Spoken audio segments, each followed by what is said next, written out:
এটা একটা ফাইবার। আপনি ডায়নোজেস খাচ্ছেন কয় মাস ধরে? ডায়নোজেস আপনাকে 3 মাস। হ্যাঁ। ও ডায়নোজেস ওষুধ খাচ্ছে 3 মাস। উনি আগে থেকে আমার পুরানো পেশেন্ট, উনি অ্যাডেনোমাইসিস আর এন্ডোমেট্রিওসিস। এটা হলো তার ইউট্রাসটা অ্যাক্টিভেটেড। এখানে ইনহোমোজারাস, টোটালি ইনহোমোজারাস। এই যে বায়োমেট্রিয়াল সিস্ট আছে। এটা হলে এই যে দেখেন সার্ভিক্স থেকে শুরু করে এন্ডোমেট্রিয়াল লাইনটা ইউট্রাস পর্যন্ত। এটা হলো পোস্টেরিয়ল, এটা অ্যান্টেরিয়লটাই তার বেশি ইনহোমোজারাস। আমি একটু আরেকটা অ্যান্টেরিয়লটা দেখি, দেখেন কেমন পাওয়া যাচ্ছে। এই যে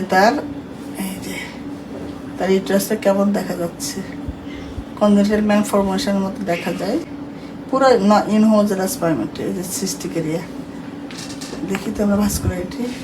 এই যে দেখেন যেখানে সিস্টিক এরিয়া ওখানে ভাস্কুলারিটিটা বেশি।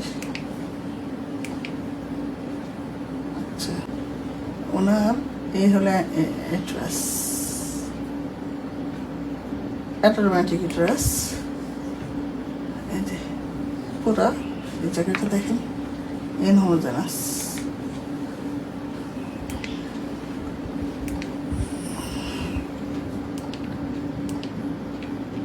ট্রান্সভার্স ডায়ামিটার অনেক বেশি। এটা অ্যাডোডোমাইটিক তো অবশ্যই, সাথে কনজেনিটাল ম্যালফরমেশন আছে কিনা দেখবো।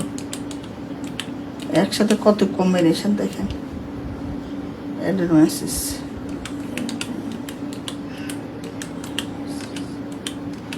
আচ্ছা আমি একটু দেখি তাকে। কনজেনিটাল ম্যালফরমেশন থাকতে পারে, দেখি একটু।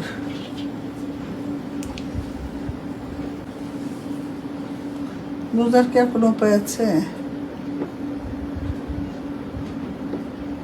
না, বুঝার উপায় নেই। এই যে ওনাকে, এটা হলো রাইট ওভারি। ওনার আরো খারাপ অবস্থা ছিল চকলেট সিস্টের। এটা রাইট ওভারি, দেখা যাচ্ছে না। এটা রাইট ওভারি, চকলেট সিস্ট আছে। আমি একটু ছোট করে দিই। এ পাশে এটা লেফট ওভারি। এই যে দুইটা একসাথে করতে গেলে এটা লেফট ওভারি। দুই দিকে দুইটা ওভারি ড্রেসের সাথে লাগানো, রাইট লেফট। আচ্ছা একটু লিখে ফেলি, রাইট ওভারি লেফট ওভারি। এটা কি হাইড্রোসালফিংস? পয়েরে হাইড্রোসালফিংস।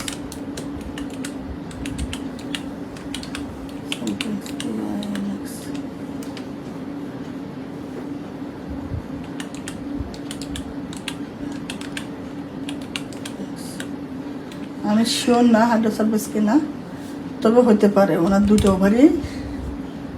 ওভারি অ্যাডহারেন্ট হলে এই যে দেখেন পুরো হাইড্রোসালফিক্সের মতো না। এই যেটা রাইট, এটা হলো লেফট সাইডের। লেফট সাইডে চকলেট সিস্টটা আছে। এই চকলেট সিস্ট মিডিয়ালি ল্যাটারালি হলো হাইড্রোসালফিক্স। তাহলে একই রোগীর এটা হলো লেফট সাইড, কিন্তু লেফট ওভারি। তাহলে লেফট ওভারি চকলেট সিস্ট অ্যাডহারেন্ট কিন্তু।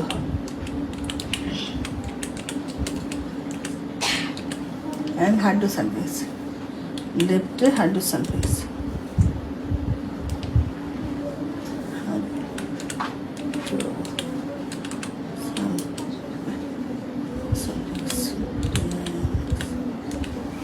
আচ্ছা,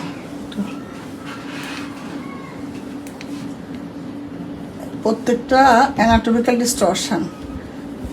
অনেক আগে উনি আমার পুরানো রোগী প্রচুর। আচ্ছা এখন আমরা আবার রাইটে, এটা হলো লেফট দেখে ফেলছি, এখন রাইটে প্রথম আমি দেখে ফেলি তার এটা ফোকাস করলাম চকলেট সিস্টে।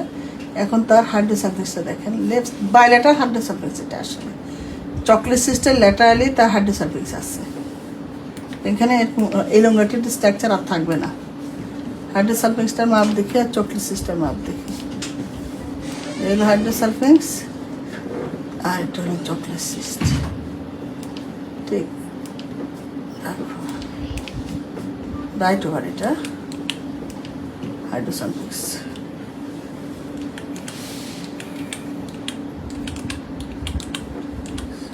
আসলে আল্ট্রাসাউন্ডগ্রামে হাইড্রোসালফিক্স মনে হইলে যে হাইড্রোসালফিক্স হবে সেটা 100% শিওর না। আমরা কনফার্মেশনের জন্য ল্যাপারোস্কোপি করব। উনি আমার ল্যাপারোস্কোপি ক্যান্ডিডেট, ওনাকে ল্যাপারোস্কোপি করা হবে। চকলেট সিস্ট, তাহলে ওনার বাইলেটারাল চকলেট সিস্ট অ্যান্ড হাইড্রোসালফিক্স এবং ইউটেরাসের মধ্যে আছে কি অ্যাডেনোমাইসিস। আমরা একটু ফাইনালি আবার একটু দেখি ইউটেরাস, এই ট্রান্সভার্স সেকশন, এই জায়গাটা খুব হোমোজেনাস, এটাও অ্যাডেনোমাইটিক নোডিউল ইউটেরাসের গায়ে। ভাস্কুলারিটি দেখেন অনেক ভাস্কুলার। তারপর এটা হলো লেফট ওভারি, চকলেট সিস্ট এবং ইলংগেটেড হাইড্রোসালফিক্স আছে। এটা হলো রাইট ওভারি, রাইট ওভারি তো ইলংগেটেড চকলেট সিস্ট আছে, হাইড্রোসালফিক্স আছে, দুইটা ওভারি। আমি যখন প্রোব দিয়ে নাড়া দিচ্ছি সরে না কিন্তু, অর্থাৎ স্লাইডিং সাইড নেগেটিভ, এবার স্লাইডিং সাইড নেগেটিভ, নড়ে না। তাহলে কী কী দেখলাম? ইউটেরাসটা, অ্যাডেনোমাইসিসটা দেখলাম, ইউটেরাস সার্ভাইকাল ক্যানেলটা দেখলাম, প্রত্যেকটা ওভারিগুলি কেমন অ্যাডহারেন্ট কিনা দেখলাম, হাইড্রোসালফিক্স আছে কিনা দেখলাম, এবং এগুলো অ্যাডহারেন্ট কিনা এটা ধাক্কা দিয়ে বুঝলাম। আর বাপটা নিলাম, আবার এবার সেটা একই খাইনি, লেফট সাইডে রাইট সাইডটা দেখলাম। ঠিক আছে, ধন্যবাদ।